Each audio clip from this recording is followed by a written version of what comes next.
샬롬. 출애굽기 강의 118번째 찬송가 499장 찬양함으로 시작하겠습니다.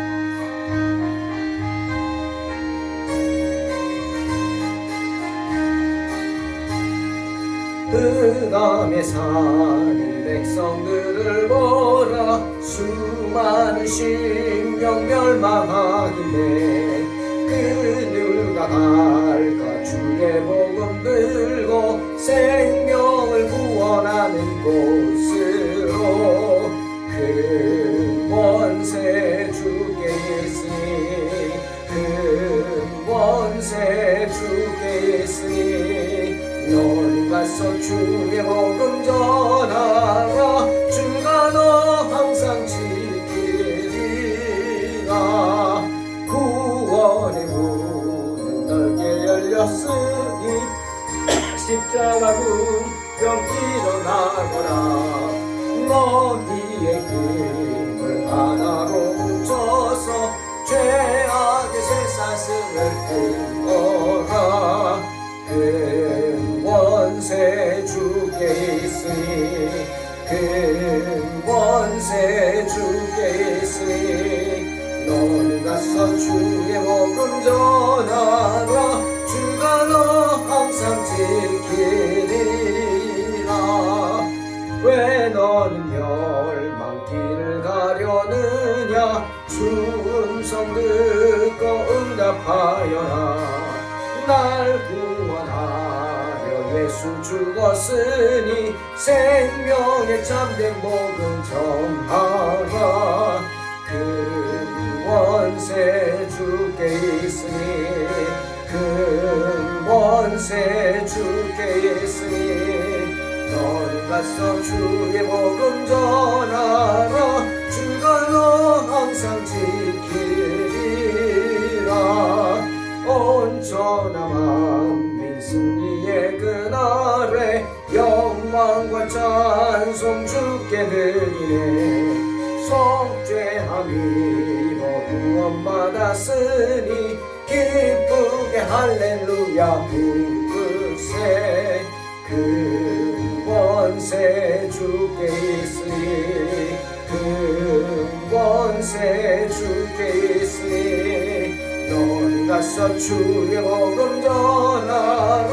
주가 너 항상 지키리라.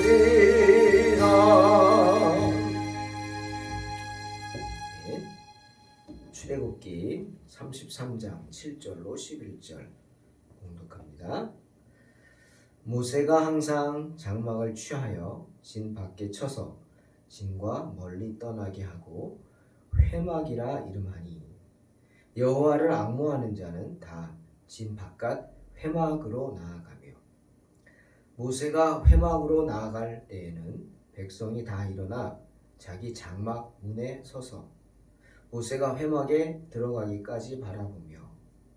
모세가 회막에 들어갈 때 구름 기둥이 내려 회막 문에 서며 여호와께서 모세와 말씀하시니 모든 백성이 회막 문에 구름 기둥이 서 있는 것을 보고 다 일어나 각기 장막 문에 서서 예배하며 사람이 자기의 친구와 이야기함 같이 여호와께서는 모세와 대면하여 말씀하시며.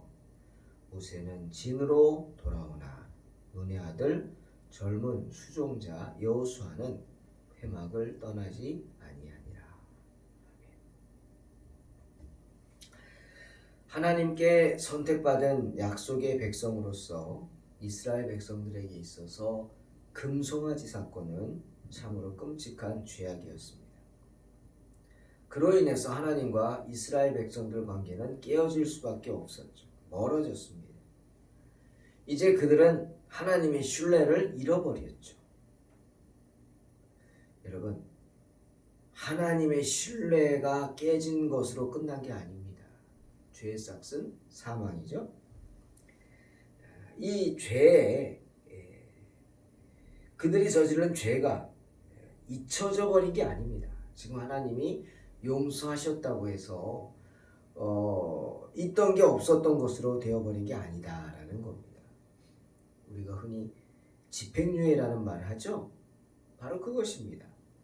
지금 이스라엘이 금송아지를 만들고 섬겼던 그 죄가 없어진 게 아니라 그 죄에 대한 집행이 잠시 보류된 상태이죠.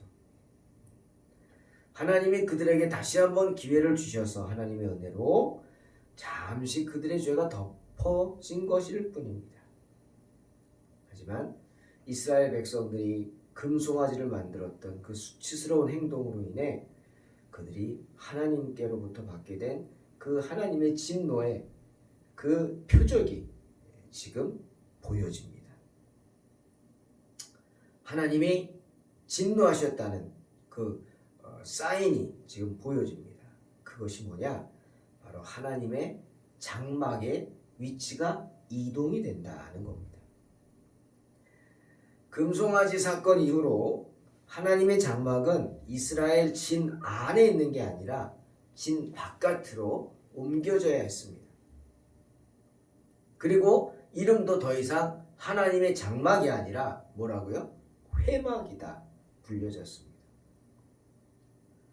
그들은 하나님의 장막에서 이 회막에서 가능한 멀리 물러서 있어야 했습니다. 하나님의 장막은 이스라엘 백성들이 하나님을 만나고 하나님의 뜻을 들으며 하나님에게 질문을 하던 곳이었다고 합니다.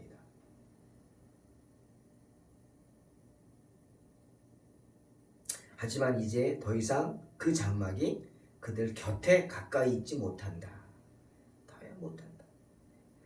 그들이 항상 모일 수 있는 집회의 장소였는데 이제는 그 장막을 진 밖에 쳐서 멀리 떠나게 했다는 것은 이제 그들이 하나님의 장막을 지키기에 적합하지 못하다 하나님께 내쳐진 결과가 된 거죠. 사인입니다. 이제 하나님이 그들과 화해하지 않는 한 하나님과 이스라엘 백성들의 화해가 이루어지지 않는 한 하나님의 장막은 영원히 그들에게 돌아오지 못할 것이다 라고 하는 사인을 하나님이 주신 겁니다.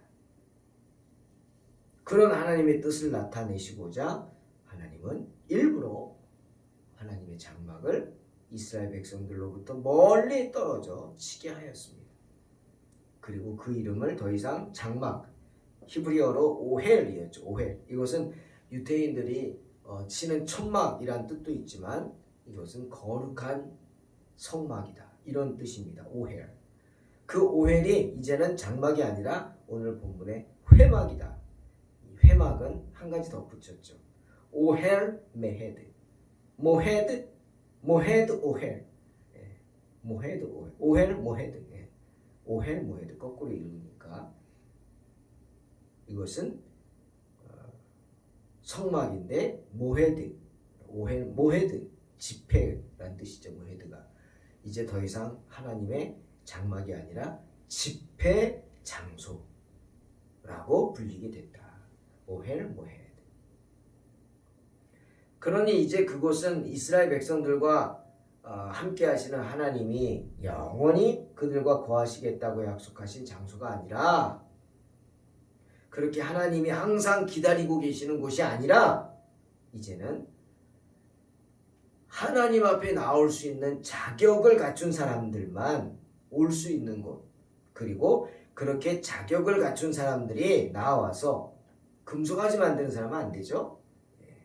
그런 마음을 버리고 하나님 앞에 나올 수 있는 자격을 갖춘 사람이 나와 모이면 그제서야 하나님이 찾아오셔서 만나주시는 집회 장소라는 겁니다. 내가 영원히 거하는 곳이 아니라는 거죠. 하나님이 찾아오시는 장소일 뿐입니다. 여러분. 찾아오시는 장소. 교회도 마찬가지입니다. 성전이라는 것이 우리가 성전이라고 말하지만 이것은 그저 장막일 뿐입니다. 하나님을 구주로 고백하는 백성들이 모여서 부르짖는 장소고 그 부르짖음에 응답하셔서 하나님이 임재하시는 곳이죠. 이 예배당 자체가 거룩한 것이 아니라는 겁니다, 여러분. 그렇죠? 이것은 그냥 예배 당일 뿐입니다. 당이 뭐예요? 집당자예요. 집당자. 그냥 건물이라는 거예요. 그러니까 허물 수도 있는 거예요. 예? 죽어도 내 눈에 흙이 들어가지 않는 한 교회를 어떻게 허무는 꼴을 보느냐? 그럼 죽습니다, 여러분. 왜? 하나님의 뜻은 교회가 허물어지는 것을, 예배당이 허물어지고 더 좋은 것을 지어지는 게 하나님의 뜻일 수도 있잖아요. 근데 왜 내가 고집합니까? 교만이죠. 그런 생각하지 마십시오. 언제든지 예배당은 지어질 수도 있고 허물어질 수도 있는 거예요. 예배당은 언제나 옮길 수도 있는 것이에요. 그죠? 상황에 따라. 이제는 하나님이 그렇게 하겠다는 거예요. 내가 영원히 거한다 하고 장막을, 거룩한 성막을 지으라고 하셨는데, 아니, 너희들이 하는 꼴을 보니까 아니다. 금송아지나 만들고 그런 걸 보니까 아니다. 그런 너희들과 내가 함께하지 않겠다. 주님은 못 박으시는 겁니다. 그리고 너희가 구별된 마음으로 그런 마음을 버리고 간절히 찾을 때, 그렇게 모여서 나에게 부르짖을 때 내가 오겠다. 회막이죠. 참 슬픈, 이스라엘 백성들에게 가슴 아픈 이야기입니다. 더 이상 하나님이 함께 하시지 않겠다. 그들이 자격을 갖추고 나올 때에만 하나님이 강림하셔서 그들을 만나 주시겠다. 그러니 하나님이 부르셔야만 나아갈 수 있는 회막이 되어버린 것입니다.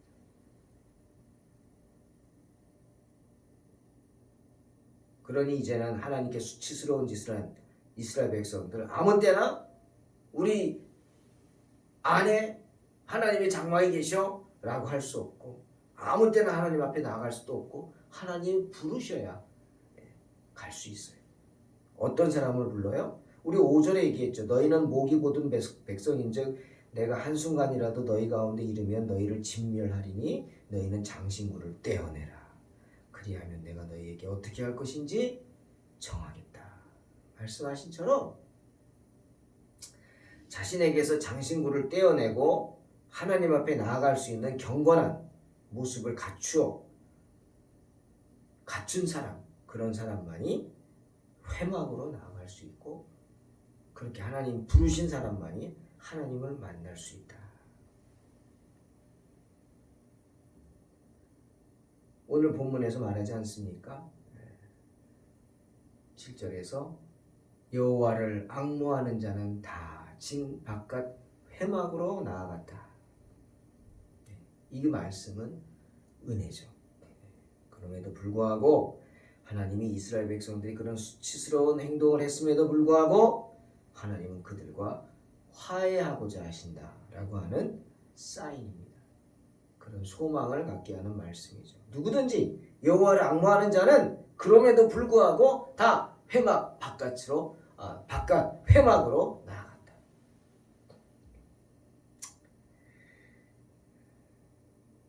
비록 장막, 하나님의 장막이 회막이라고 불려지면서 이스라엘 진영 바깥으로 멀리 나아가 있었지만, 그럼에도 불구하고 하나님의 은혜를 사모하고 앙모하는 사람은 누구든지 그 하나님의 장막 바깥에 있는 회막으로 따를 수 있도록 허용되었다 하는 말씀이죠. 그러니 비록 큰 죄를 지었다 할지라도 언제든지 회개하고 하나님 뵙기를 소망하는 사람이라면 언제든지 집 바깥에 있는 회막으로 나아갈 수 있고, 그곳에서 여호와여 우리에게 돌아오소서 하고 간구할 수 있다는 겁니다. 회막은 그러한 부르심이 허락된 장소였습니다. 기도할 수 있다는 겁니다. 하나님께서는 언제든지 구별된 마음을 가지고 하나님의 은혜를 구하는 사람, 그렇게 나오는 자들에게 하나님의 자비를 베풀어 주시겠다 약속하시는 것입니다. 역시 이 모든 일의 중재자는 모세였습니다. 모세는 이스라엘 백성들과 하나님 사이를 중재하기 위해서 수시로 회막으로 나아가서 기도했습니다. 그렇게 모세가 회막으로 나아갈 때에는 백성들이 다 일어나서 자기 장막 문에 서서 모세가 회막에 들어갈 때까지 바라보면서 모세가 회막에 들어갈 때 구름 기둥이 내려서 회막문에 서며 여호와께서 모세와 말씀하시는 모습을 딱 지켜보았다 라고 말씀하십니다. 그렇게 회막문에 구름 기둥이 서 있다? 하나님이 강림하셨다는 사인이죠. 그것을 보면 모든 백성들이 자기 장막에서 다 일어나서 장막문 앞에서 여호와께 경배하였다 말씀하십니다. 사랑하는 성도 여러분, 금송아지를 만들 때 이스라엘 백성들이 아론에게 뭐라고 했는지 기억나시죠? 아론에게 닭다를 할 때 우리를 애굽에서 인도하여 낸 모세라는 작자가 어떻게 되었는지 우리가 알 수가 없다 이렇게 말하면서 모세를 철저하게 무시하고 비난했습니다. 그런 사람들이 이제는 어떻게 모세에게 경의를 표하는 걸 보게 됩니다. 왜요? 왜죠? 바로 알았기 때문에 모세가 자신들과 하나님 사이를 중재하는 중재자라는 사실을 알았기 때문에 모세에게 존경의 뜻을 표하는 것입니다. 의지하는 것입니다. 사랑하는 성도 여러분, 이처럼 신앙생활의 시작은 뭡니까? 주의 일을 하는 사람들을 존경하는 것부터 시작됩니다. 그러니 예수 믿는 사람들은 잘 살아야겠죠. 잘 살아야 합니다. 잘 산다는 의미가 부유하게 산다는 게 아니고요. 다른 사람에게 선한 영향력을 끼치면서 살라는 겁니다. 즉 그리스도의 향기를 바라며 살라. 이스라엘 백성들은 하나같이 장막에서 다 일어나서 모세가 회막에 들어가기까지 그를 바라보았다고 하십니다. 또 하나님의 임재를 상징하는 구름 기둥이 내려오는 걸 보고 다 일어나서 각기 장막문에 서서 경배하였다 하십니다. 이 말씀의 의미를 깊이 묵상하시기 바랍니다. 그들이 장막문에서 경배를 드리는 것은 이제는 금송아지를 경배하는 게 아니라 하나님과 모세에 대해서 공개적으로 존경심을 표하겠다. 그것을 더 이상 부끄러워하지 않겠다는 사실을 증명하는 행동입니다. 여러분, 하나님이 회막에서 모세를 만나 주셨다고 오늘 말씀하시죠? 그 의미가 뭘까요? 하나님이 모세를 부르셨다는 것은 바로 모세를 통해서 이스라엘 백성들과 화해하시겠다고 하는 뜻입니다. 또한 하나님 자신이 기꺼이 이스라엘 백성들과 화해를 원하신다는 것을 나타내시는 사인이죠. 그러니 여러분, 우리가 비록 살면서 하나님 보시기에 수치스러운 행동을 하기도 합니다. 그렇죠? 부끄럽죠. 아주 옛날 일이 자꾸 생각나지 않습니까? 기도하다가 어떤 일이 생각나요? 주로 잘했던 일? 아니요. 부끄러운 일이 생각나죠. 어렸을 때 부끄러운 일 한 거 생각나죠. 그거 뭐예요? 얘기하라는 거. 저는 잊혀지지 않는 게 있어요. 초등학교 때 3학년 때인가 시골에 살 때 동네 친구 짱아하고 같이 그 친구가 나이가 많은데 그냥 친구였어요. 그러는 거예요. 승환아, 너 고구마 먹고 싶지 않냐? 뭐 먹고 싶은 거 뭐 있어요? 그냥 다 집에 있었는데. 근데 그러는 거 왜? 야, 그냥 먹는 거보다 훔쳐먹는 고구마가 맛있지? 그러면서 밤에 고구마 서리를 하자는 거예요. 그래가지고 야, 서리는 도둑질인데? 아이, 도둑질이 아니라 서리야. 그냥 애교로 봐줄걸? 그래가지고 밤에 같이 이웃집 고구마 밭에 가서 고구마를 캐는 거 몰래. 근데 저는 뭐 그런 걸 잘 모르니까 그래가지고 그냥 흔적을 별로 안 남기고 이렇게 해야 되는데 난 모르니까 재밌잖아요. 이렇게 뿌리를 이렇게 뜯어내니까 고구마가 달려오잖아요. 그래서 그 하나 살짝 해가지고 이렇게 잘라내는 거래요. 근데 모르고 그냥 뿌리 고구마 줄기채 그냥 잡아 당겼죠 다. 달려오는 거고. 그 친구가 막 기겁을 하더라고요. 그런 게 없죠. 다 다음 날 그냥 그 주인이 이제 알아보니까 걔랑 절에 가는 거 보니까 절을 이제 뭐 어떻게 못하니까 뭐 제 아버지가 뭐 거기 연대장이었으니까 어떻게 못하죠. 살짝 왔대요. 집에 어머니한테 와가지고 얘기를 했대요. 그래서 그냥 서리 정도면 그런데 아이 아드님이 그냥 밭을 통째로 그냥 빼놨다고. 그래서 그날 밤에 아버지한테 저희 아버지는 한번 때리면은 안 때리시는데 쥐봉으로 때리거든요. 그래가지고 쥐봉 갖고 와라 그래서 또 제가 골라가야 돼요. 쥐봉 골라다가 종아리를 맞은 적이 있습니다. 아직도 생각나요. 왜 생각날까? 죄니까 회개하라고 하나님이 생각나게 하신 거죠. 아버지가 그러시더라고요. 이놈아 적당히 하지 적당히. 그래서 내가 말은 못하고 속으로 뭐가 적당인 줄 알아야 적당히 하죠. 그 생각이 납니다. 아무튼 나쁜 짓을 하면 안 됩니다. 하지 마시기 바랍니다. 지금 그랬다가 큰일 나죠. 옛날에는 그냥 애교로라도 봐주지. 안 됩니다. 큰일 납니다. 뭔 얘기하다가 이게 나왔지? 아무리 부끄러운 짓을 해도 하나님은 용서해 주신다. 그 얘기를 하다가 나왔네요. 하나님이 회막에서 모세를 만나 주셨다. 그래 화해하자. 어쩌겠냐. 그래도 내 자식들인데 뭐 이런 마음이셨겠죠. 우리가 언제든지 우리 죄를 회개하고 진심으로 하나님 만나기를 사모한다면, 그래서 하나님 계신 곳으로 간다면 하나님은 우리가 금송아지 만든 죄를 회개하는 그 모습을 보시고 우리를 또 용서하시고 자비를 베풀어 주실 줄로 믿습니다. 만나 주신다는 거예요. 자, 하나님께서는 사람이 그 친구와 이야기함 같이 모세와 대면하여 말씀하셨다. 이것은 하나님께서 다른 어떤 선지자보다 모세에게 더 친근함을 표현하셨다. 왜 그랬을까? 모르죠. 그건 모세와 하나님과의 관계. 그만큼 모세가 하나님께 전적으로 매달렸다. 그거겠죠. 하나님이 어쨌건 모세에게는 특별한 애정과 은총을 나타내 주셨어요. 그러니 이런 말씀하시죠. 어떻게 하나님이 우리와 친구가 됩니까? 거룩하신 분이. 근데 친구와 이야기하듯 대면하여 이렇게 하십니다. 그 흔적이 뒤에 이제 나올 거예요.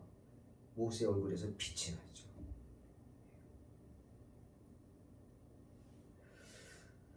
그러니 우리는 언제든지 이 모세와 같은 종 만나기를 사모해야 합니다. 모세와 같이 우리와 하나님 사이를 중재해 줄 수 있는, 하나님이 인정해 주시는 내 사랑하는 아들이다 라고 인정해 주시는 그런 종 만나기를 사모해야 합니다. 신실한 종. 또 우리 자신이 하나님 앞에 그런 신실한 종이 될 수 있기를 우리도 사모해야 합니다.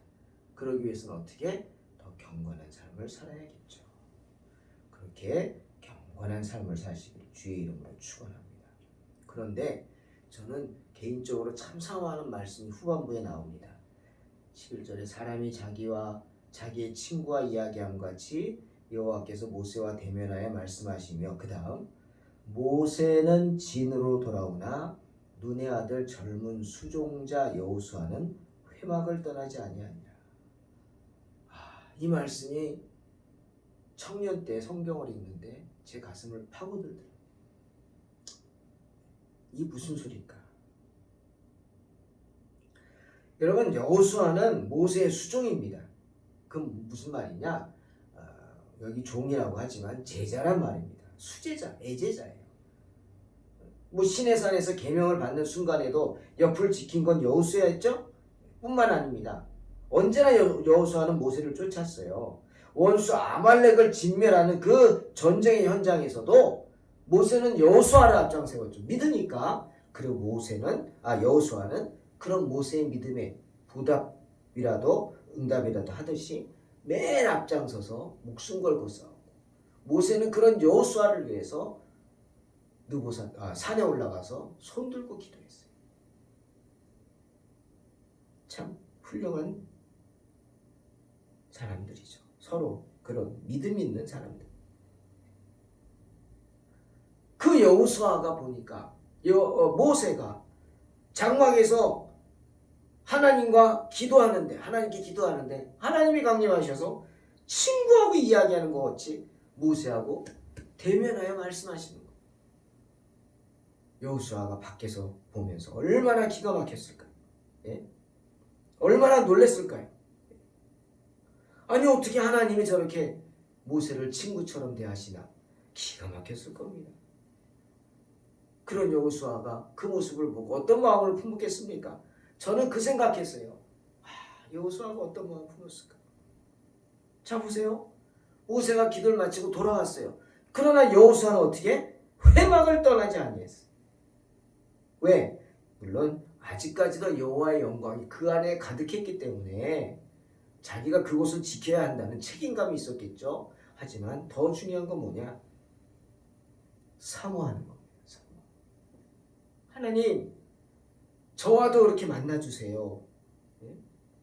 모세처럼, 제가 모세와 같은 사람은 아니지만 모세처럼 저와도 만나주세요. 열정입니다. 열정. 사모합니다. 사랑하는 성도 여러분, 솔로몬이 말하죠. 잠언 8장 17절. 나를 사랑하는 자들이 나의 사랑을 입으며 나를 간절히 찾는 자가 나를 만날 것이니라. 영적인 욕심입니다. 이거는 선한 욕심이죠. 영적인 갈급함, 우리가 말하는. 네? 여러분 그 말 아시죠? 소금 먹은 사람이 물 찾는다고. 소금 먹은 사람이 물 찾아요. 왜? 목말라 죽겠으니까. 그게 바로 갈증입니다. 우리에게 그런 영적인 열정, 영적인 욕심이 있어야 합니다. 모세는 갔어요. 하지만 여호수아는 떠날 수가 없었어요. 왜? 그 영적인 열정이 있으니까. 아직도 영광이 남아있는데, 느껴지는데 하나님 저와도 만나주세요. 그런 열정이 있었기 때문에 여호수아가 모세의 후계자가 될 수 있었을 것이라고 믿습니다. 사랑하는 성도 여러분, 하나님의 자비하심을 의지하시기 바랍니다. 언제나 주님 보좌 가까이 나아가서 그 자비하심을 의지함으로 주의 은혜를 받는 복된 성도들이 되시기를 주의 이름으로 축원합니다. 기도하겠습니다. 하나님 감사합니다. 언제나 우리에게 함께 하시는 주님, 비록 우리가 살면서 여러 가지 부끄럽고 수치스러운 일들을 행하지만 그럼에도 불구하고 우리를 부르시는 주님, 죄를 짓되 정말 넘지 말아야 할 선을 넘지 않게 하시고 하나님의 보호하심으로 내 자신을 절제함으로 더 이상 부끄러운 짓 하지 않도록 지켜주시옵소서.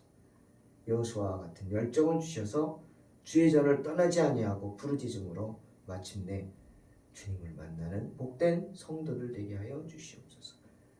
승리하게 하여 주시옵소서. 예수님의 이름으로 기도하옵나이다. 아멘.